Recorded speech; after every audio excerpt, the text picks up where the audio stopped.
These 9 copywriting insights have been responsible for generating more than $500 million in revenue for clients, and I'm about to share them with you for free. These are insights that you are not going to find anywhere else on the internet. They do not teach these in basic copywriting courses. This is essentially a $20,000 course for you for free. So let's not waste any more time. Let's dive into these 9 copywriting insights that have generated more than $500 million in revenue for clients right now. This episode is brought to you by Copylaunch. Copylaunch is the leading membership for copywriters that helps them get high-paying clients. It contains $500 million copywriting courses, marketing playbooks, business processes, more than $50,000 in savings on your favorite software and tools, personal development frameworks, mentorship from world-class copywriters, and more in the one place.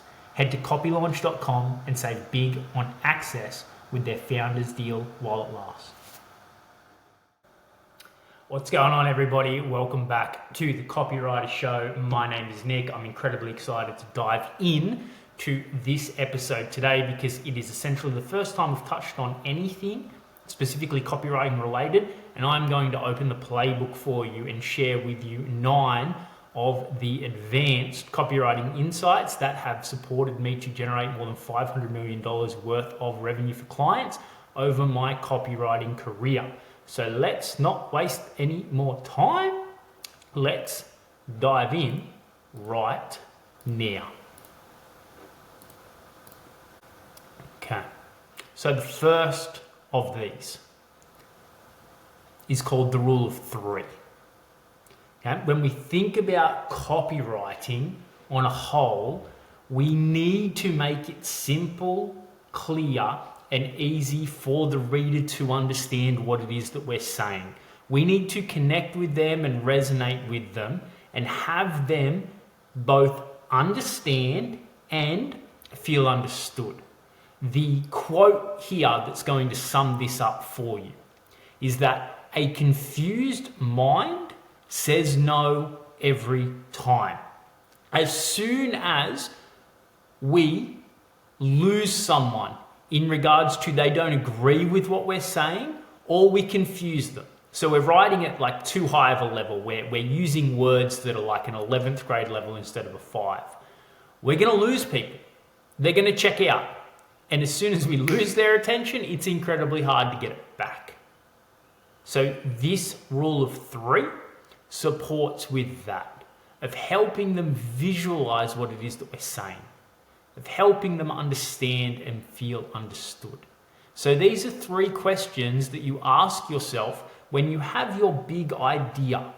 And when you're going through and editing your copy, you can take a step back and you say, can I visualize this? Can I actually see it for myself? Is it very concrete here and easily understood? Or is it something abstract that I don't really understand and that I can't grasp? It's more an abstraction, it's an idea, it's not something concrete. So when we're thinking about this, we want to use terms and sentences and metaphors that our clients can easily visualize. Okay, this is where copywriting, and it's like a better way. I can't visualize a better way. I can let my imagination create something that I think is a better way, but it's very abstract.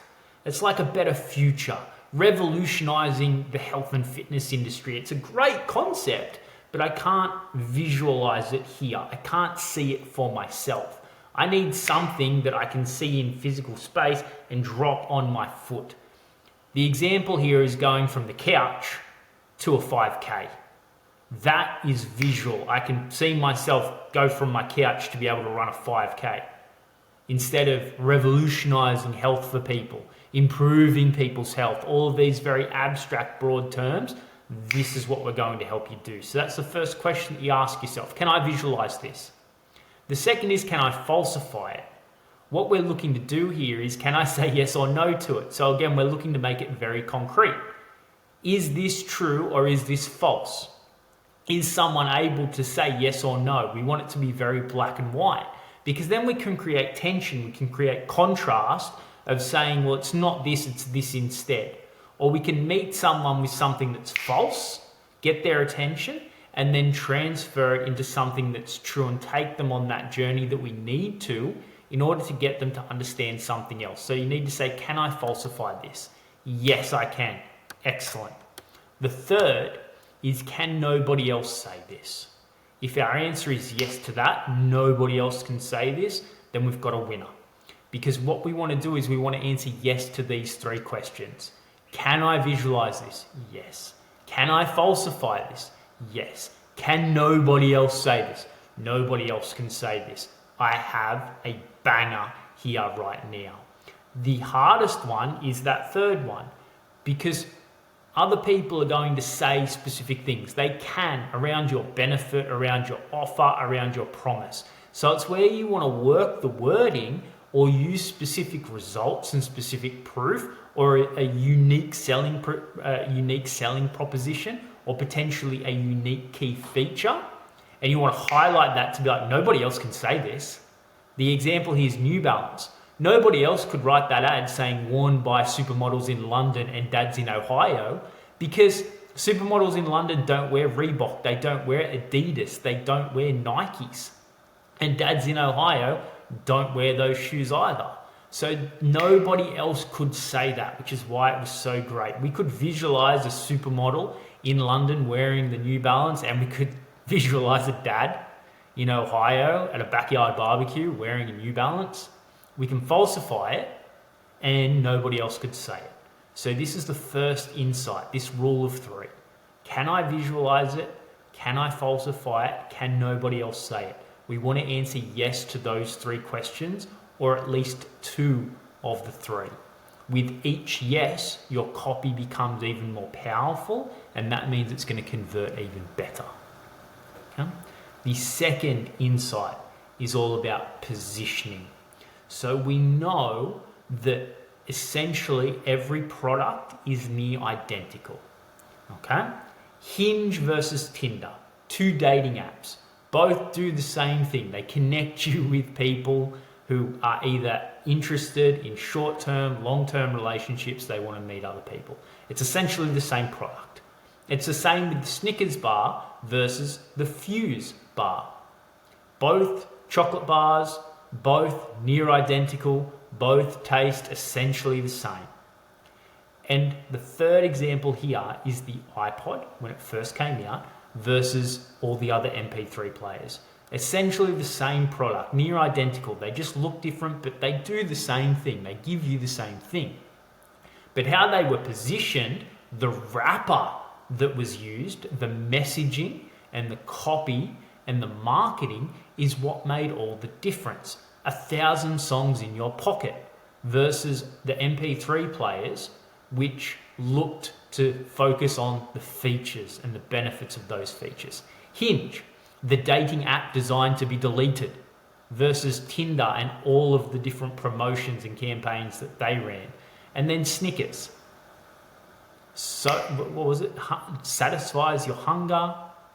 I'm drawing a blank right now. You're not you when you're hungry. Like all of these great little taglines that allowed them to position themselves in the mind of their ideal client, so that when they felt that hunger pang and, man, I feel like a chocolate bar, they went for the Snickers instead of the Fuse. And that's why Fuse is no longer in production and you won't find it anywhere in the world. So the way that you use your copy to create this position for yourself is you want to think of these as three circles, and you want to find that intersect in the middle of the three. So what is it that we have? What is it that customers want? And what is it that the competition isn't giving them? And I'm going to focus my copy on that thing. So we have this, all of these different things. These are all the things that I can say. These are all the things that the customers want, but this is what the competition isn't giving them. So that's what I'm going to highlight. That is going to be my wrapper that I frame this piece of copy around. It is going to be my one big thing. Okay, so this is where for this insight, you draw these three circles on a page and you have them overlap so that there's that small section in the middle. And you're going to write down all the things that we have, that we can promise, that we can offer. We're going to write down what the customers actually want. They want these things. And then what is it that the competition isn't giving them? and you're going to then be able to find the little golden nuggets and the threads to focus on. And then you go back and you say, okay, here's my big idea. Can I visualize this? Can I falsify this? Can nobody else say this? And if that's the case, then you've used these 2 insights to find an absolute freaking banger to focus your copy on. Third insight, what is it that I am trying to do? So this is an activity that you do right at the very beginning before you've even written a single word. Okay? The concept of copywriting and the art of copywriting is understanding that it's not the actual act of writing the copy that matters, it's everything that you do outside of that. As copywriters, we need to rest more than we write. We need time to think. We need time to work through. We need time to problem solve. We need time to focus on ideas and find the golden nuggets. This is part of doing that. You answer the question, who am I talking to? Where are they going to read my copy? Is it while they're sitting on public transport? Is it while they're sitting at home and just scrolling through their feed? Is it while they're at work and they've checked out, so they're scrolling through social media? Is it when they're doing their own building of their business and they're hungry for information and they're like, I need to solve this specific problem, so I'm intentionally looking for it, I'm searching for it?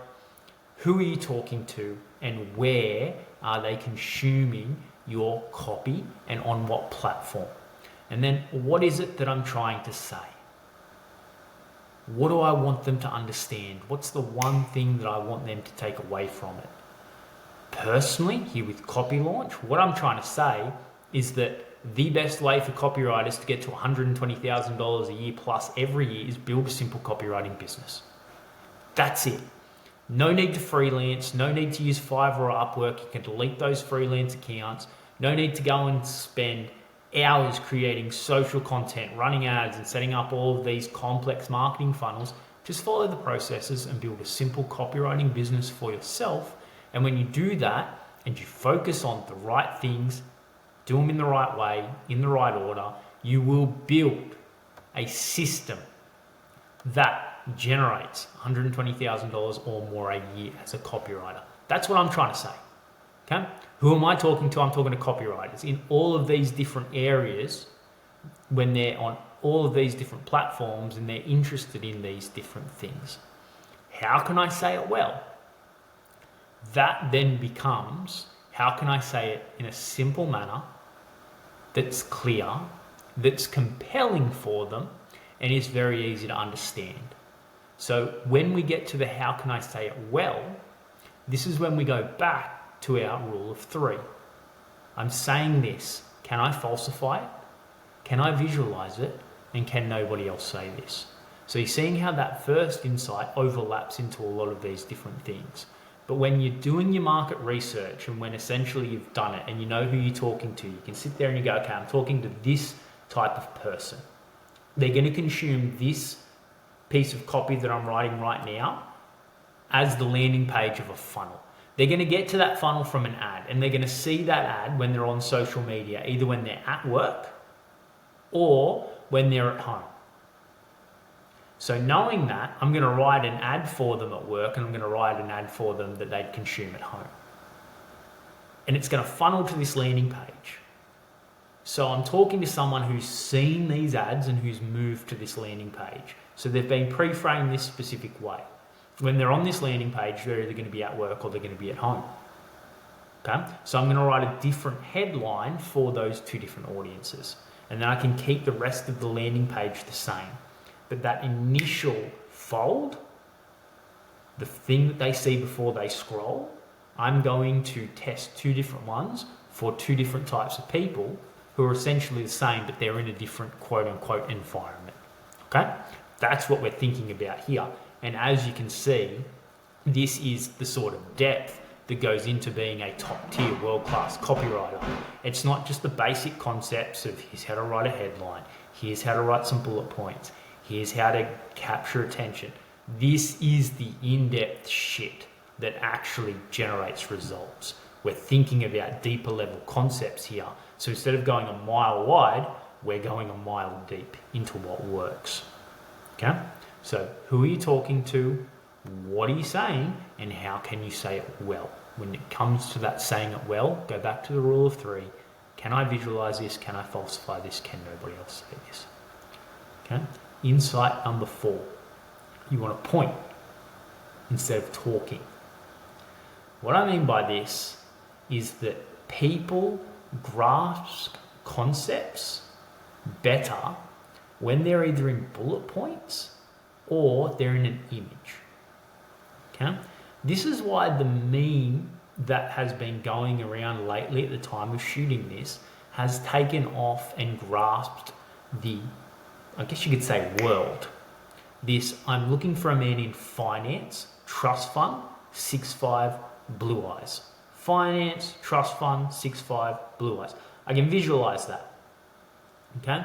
It also allows me to understand exactly what you're saying without saying he works on Wall Street and all of these things. I know what you're talking about.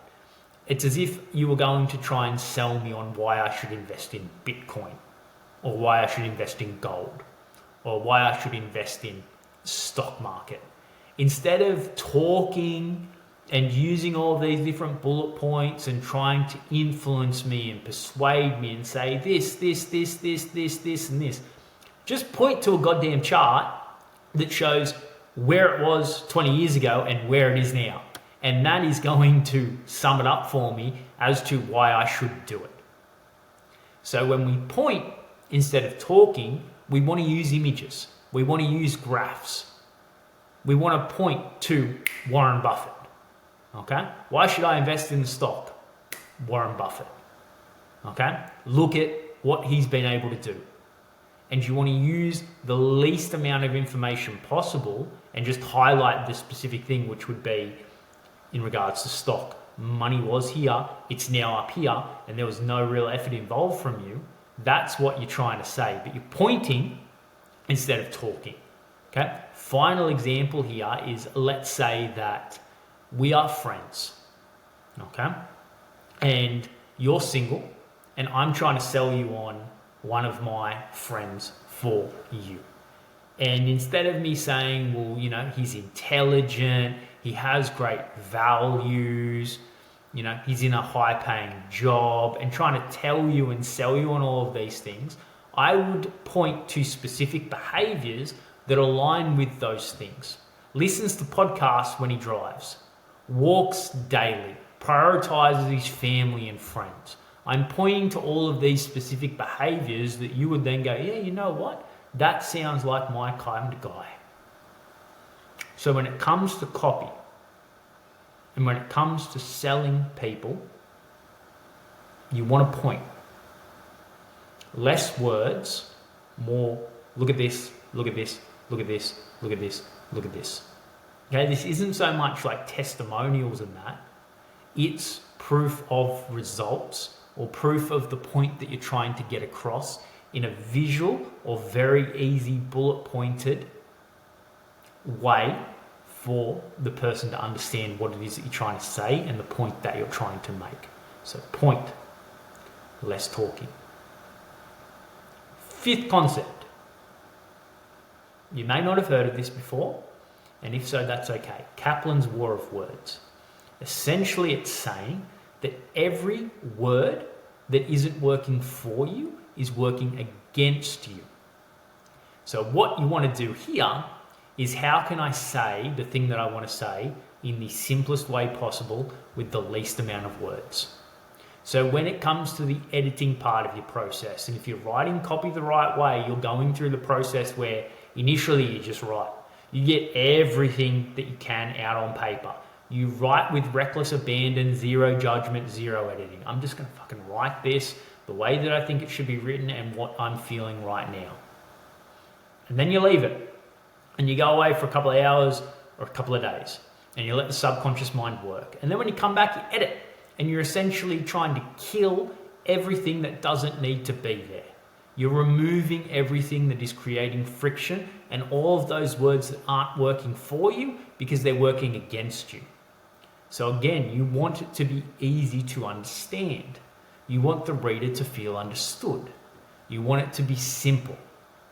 And this is one of the fine arts of copywriting, is removing the non-essentials. Okay? Quick story here.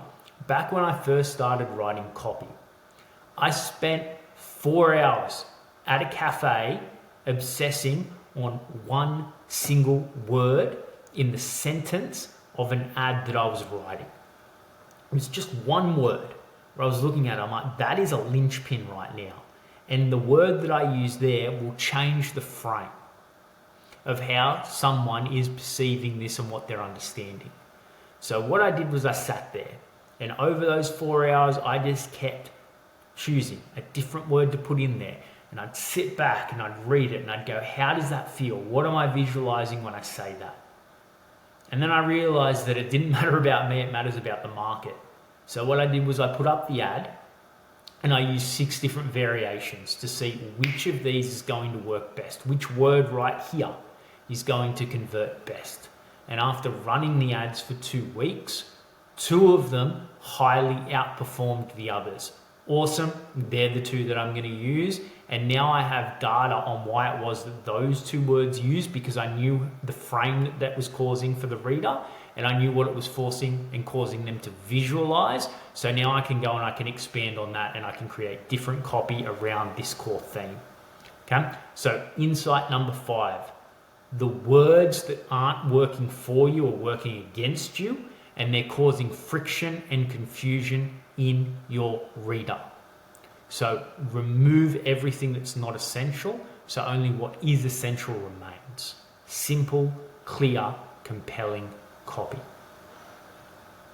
Insight number 6, dividing lines. Okay? The example here is how can you chunk the concept down into very easy to understand portions, different dividing lines of how to get there. Okay? Let's say that you are writing for a business coach, and that business coach helps health and fitness online coaches get their first $10,000 month. The dividing lines that you could put in place here are 0 to 1K, this is what you focus on. 1 to 5K, this is what you focus on. And then 5 to 10K, this is what you focus on. So you've created those dividing lines, which allows the reader to associate with one of those 3 different portions. For the people who are in the 0 to 1K and want to get to 10, they're going to focus on this is what you do in this phase. For the people who are in the 1 to 5K phase at the moment, they're going to focus there. And the people who are in the 5 to 10 but haven't yet cracked the 10, this is what you're going to focus on in order to get there. So you've created these dividing lines to tell the overall strategy, but you've made it hyper specific to the people depending on where they are in the journey. Okay? So instead of treating it as a whole thing, this is how you get to $10,000 per month as an online coach who's using Instagram as a platform to generate their leads and sell. You chunk it down, you put those dividing lines in place. This is how you get there. And if you're in the 0 to 1K phase, this is what you focus on. If you're in the 1 to 5K phase, this is what you focus on. And if you're in the 5 to 10K phase, this is what you focus on. Because each of those people are in a different part of the journey, so they need to focus on different things. So you're making it very clear for them. You're making it very simple for them. You're making it very straightforward for them. You're relating with them more. It's easier for them to understand and feel understood. And they can visualize that part of the process. And they can go, okay, I know what I need to do right now. And then they can also look forward to what's next to come for them if they want to get to that $10,000 a month. So use this whenever you have a specific process that you're writing out, or you have an end goal, an end outcome, even with your clients, like your own personal clients. Let's say that you are specializing in, let's go email copy. Okay. It might be that at the moment you need to increase the readers on your email list, and you need your subject, you need your email open rates to increase, so you need to focus on the subject lines.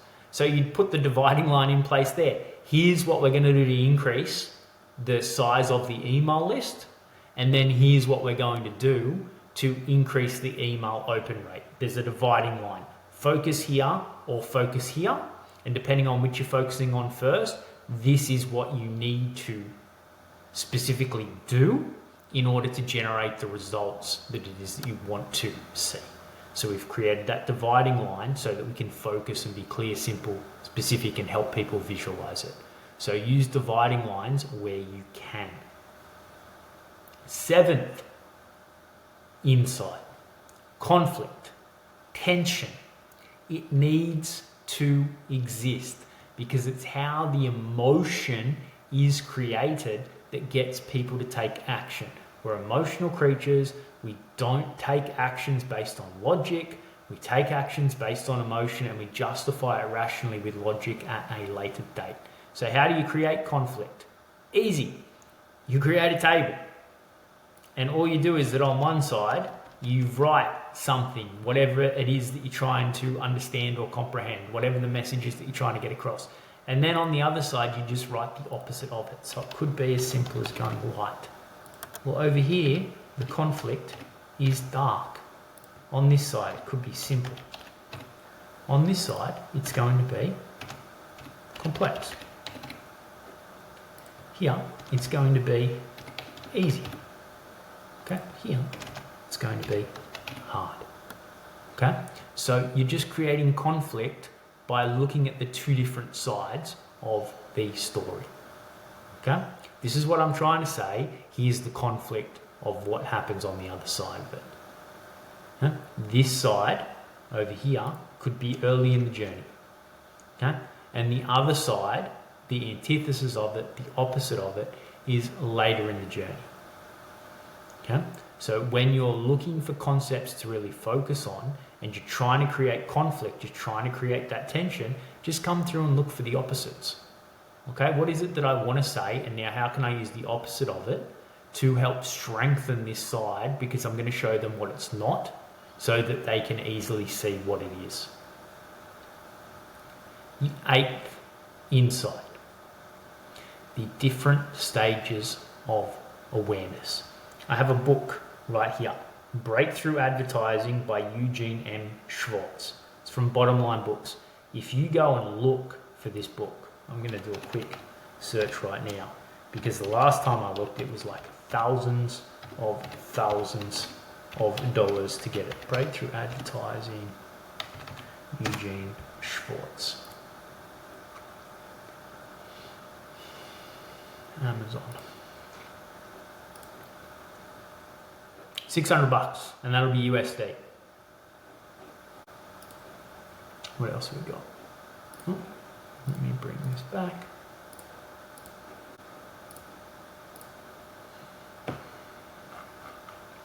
Can I do like shop up here? Here we go, shopping.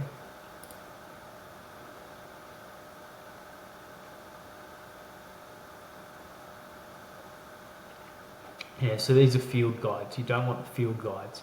It honestly looks like $600 is, yeah, where it is.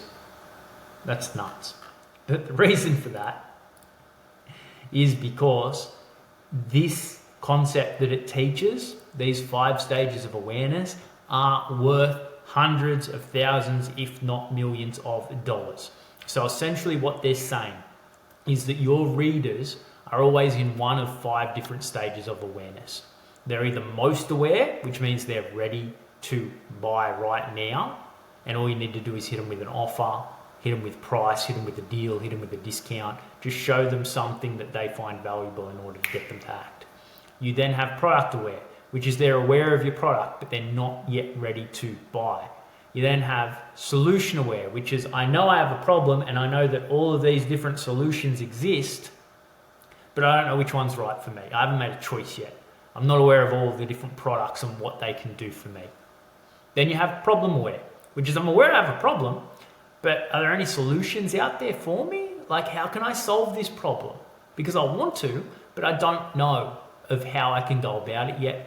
And then you have unaware, which is they don't even know that they have a problem. So this is really cool because you can write your copy to speak specifically to these people. That's going to be insight number 9 in a second. But what you need to understand here is how these people align with your marketing. Okay, so whenever you do any top of funnel marketing, okay, anything to get attention, generate awareness, build an audience, build a following, just get in front of your people, your ideal clients, a lot of them are going to be either problem aware or unaware. Your whole intention here at the top of funnel with your content, with your marketing, is to help them discover who you are. That's it. So you're going to be speaking to these problem aware people, and you're going to be speaking to these unaware people. Once they've discovered who you are, they're going to move into the consideration phase of working with you. This is when they come to your middle of funnel. So they've put up their hand and they've said, hey, I'm interested in working with you. They might have opted in for something for free. They might be listening and subscribed to your podcast. They might be listening and subscribed to your YouTube channel. They might have joined your email list. They now are hyper aware they have a problem. They know that solutions exist and you're a potential solution for them. And they're aware of your product, your service, your offer, and what it is that you do. So they're now considering working with you. They're interested, and now their desire needs to be built to get them to act. Okay, and this is where the most aware is the bottom of funnel. It's when people have decided to take an action and they actually take an action. So this insight is understanding that, hey, when I'm writing my social media content or my top of funnel content, I need to focus on people who are unaware and problem aware. When I'm writing my content for my middle of funnel, so this is my emails to my email list, this is more landing page, sales page, I'm going to focus on people who are more solution aware and product aware. Or then at the bottom of my funnel, when I want people to act, so I know they're interested in working with me, I'm going to focus on them in a specific way because they're most aware. What do I mean by focus on them in a specific way and write for them specifically? Insight number 9, the 6 different types of great leads. Each of these speaks specifically to one or two of those stages of awareness. So when you are speaking to someone who is most aware of you, so you want them to take action, you use an offer lead. You go in with the biggest and best offer that you can to entice them to take action. Okay? When you are focusing on someone who is product aware, you want to hit them with big, bold promises. When you're focusing on someone who is problem aware, who is solution aware, you want to hit them with a problem or a solution. You want to put that right in their face, and it needs to be the biggest thing. So the example here is if you're selling fire extinguishers, start with the goddamn fire. That is the trigger. That is the big thing for this person. This is the potential outcome and the problem that you're facing, and here's the solution. You want to start with that fire though to say, here's the extinguisher that's going to help you to put that out almost immediately and save your family, save your house, and all of those things. When you're speaking to someone who's problem aware, you want to use secrets. You want to tease them to get their interest in, because these people, it's more indirect. They don't quite know who you are. So you need to get their attention through different ways. Secrets are one of them. For people who are problem aware and unaware, you can use proclamation, the big, bold statements, shocking news. Get their attention that way. And for people who are completely unaware, you want to tell stories, because stories are the easiest way to get into someone's mind and get their attention. It's the Trojan horse. And when it's a story about something they're interested in or someone who they deem to be like them, you'll hook their attention even more. You can then continue to tell them the story, and then you can then move them into taking an action that's going to make them unaware to problem aware to solution aware to product aware to most aware. So a lot of long form sales pages, like the 20-page ones, they start with people who are here, unaware or potentially problem aware, and that entire sales page moves them through these stages. It takes them from problem aware. Oh yeah, I've got all of these problems. Oh, there's a solution? Oh, interesting. Oh, your specific product does all of those things and it helps me solve my problem? Huh, and you've got this really fucking banger offer? Huh, interesting. So you can write your sales pages and start them specific for a stage of awareness that somebody's at. So you can write a sales page that starts with the offer and you can drive traffic that's most aware to it. You can write a sales page that starts with a promise and you can drive the traffic in your audience who are product aware to it and then move them into your offer. You can focus on the people who are solution aware. Write a specific sales page that starts by focusing on the problem and solution and then move them to the product and move them into the offer. Okay? As you can see, you can begin anywhere in the process. It just depends on the traffic that you drive there. Because if you drive unaware cold traffic straight to a sales page that starts with an offer, they're not going to give a fuck because they don't know they have a problem. And because they don't know they have a problem, they don't care about solutions, they don't care about your product, and they don't care about your offer. Okay, so I'm going to cover this once more. 5 different stages of awareness. Think of it like the funnel. At the top, you've got unaware and problem-aware people who they need to discover you and who you are. At the middle of the funnel, you have the solution-aware people and the product-aware people. They're considering working with you because they know they have a problem, they know solutions exist, and they're trying to figure out which is the best solution for them. They, in a sense, they need to be persuaded. They need to be convinced. And then at the bottom of the funnel, you've got the people who are most aware. And I'm just looking for the best deal. I'm looking for the one that's right for me.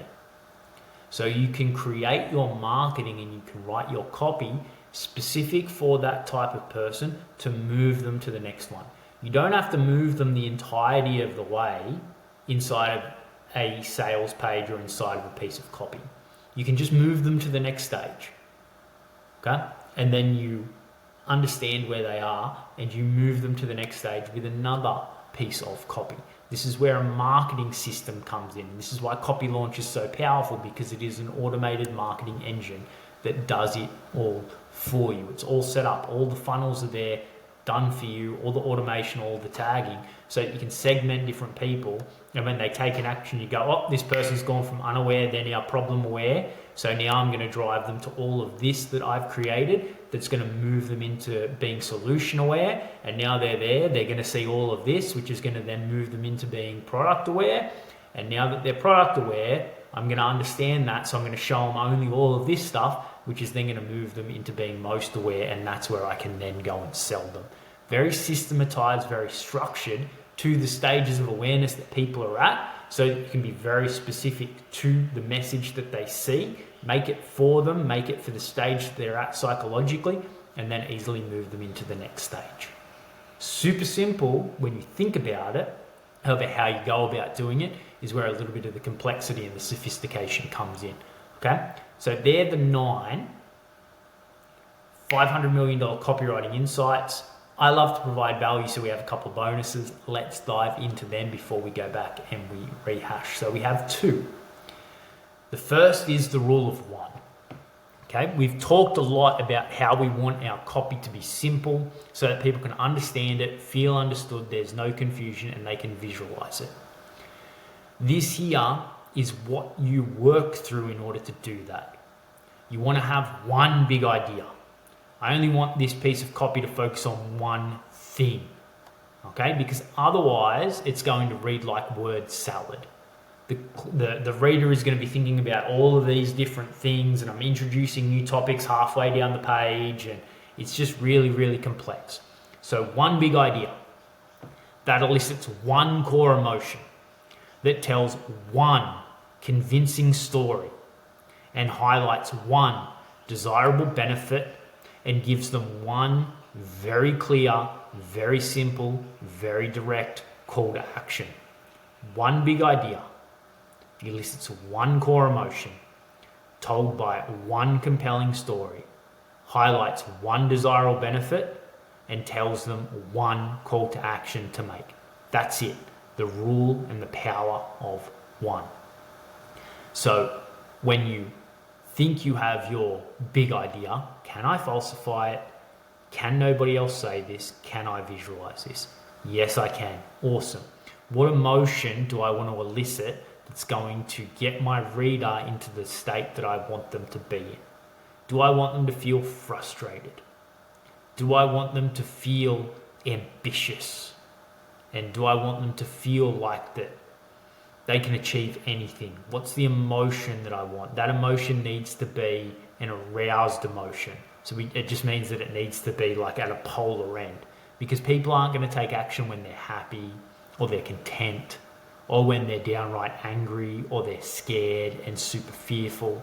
So we need a polarized emotional state that aligns with them taking action.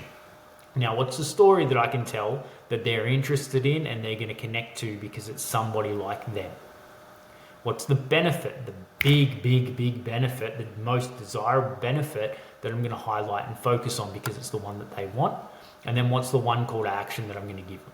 Because if I give them two call to actions, well, that's going to introduce like a choice bias. Which action are they going to take? You just tell them what it is that you want them to do. Okay?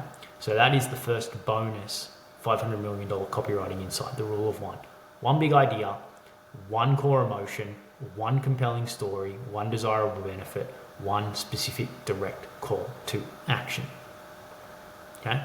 This final $500 million copywriting insight focuses specifically on the powerful story. Okay? When we go to tell stories in our copy, and whenever anybody in human history has told a story, it's always used one of these three story arcs. Before we talked about tension very early on, we talked about conflict. Essentially, these story arcs do that. They take people on the roller coaster of tension and of emotion. So we have rags to riches. It's where somebody starts down here and then the story just ends up at the top here.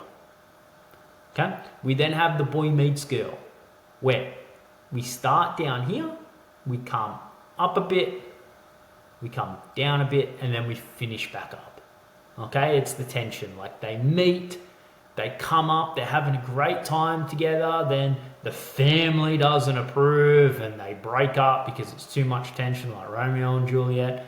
But then it ends up high. It's just in Romeo and Juliet. It doesn't end well, but it still goes through that roller coaster. And then the final one is the Cinderella story, where we start here, we come up a little bit, then we come all the way down and we hit like a rock bottom, but then we come all the way back up better than it ever experienced before. So it's just thinking about those arcs and how can I take people on that little roller coaster in my story? How can we either start down here and end up here? How can we start here, come up a little bit, come back down, and then come back up? Or how can we start here, go up a little, come all the way down, hit rock bottom, wife's about to leave me, have to close the business, potentially going bankrupt, like all those things. But then this happened and now we're all the way up here and life is even better than I could have imagined before. Okay? So when you go to tell your stories, they're the three different story arcs that you want to tell. Okay? So, quick cover, quick summary of these 11 $500 million copywriting insights. First one's the rule of three. Can I visualize this? Can I falsify this? Can nobody else say this? Second, positioning 101. What do we have? What do people want? What is the competition not giving them? You want to find something that's in the intersection of those three. Okay? What am I trying to do here? Who am I talking to? What am I trying to say? And how can I say it well? The fourth one is the pointing, don't talk. Use images and very specific bullet points to get your point across. This. Look at it. That's what I'm trying to say. Kaplan's law of words. Every word that's not working for you is working against you. So remove what's not essential so that only the essential remains. Dividing lines. Chunk it down and break the process up so that people better understand it and can connect to where they are and what they want to focus on. Conflict, use it. We just talked about it in the storytelling arcs. From here to here, from here to here, from here to here.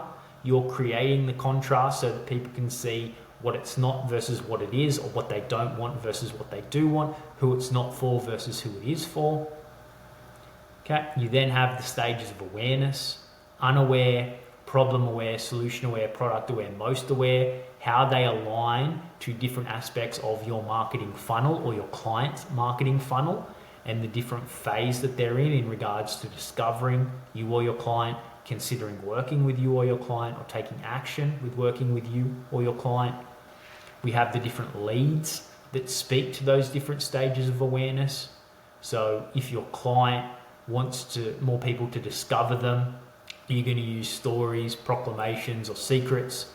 If your client wants more of the people who are considering to work with them to actually work with them, then you're going to work with problem solutions, promises, and some offers. And if you want to convert the people who are like, hey, I want to work with you, but I haven't yet taken action, then you're going to focus on those offers. Okay. Final two, rule of one: always bring it back to one big idea, one core emotion, one powerful story, one desirable benefit, and one specific call to action.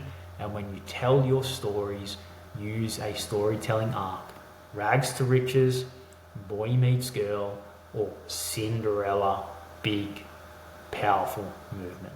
Thank you very much for joining me on this episode of the Copywriter Show.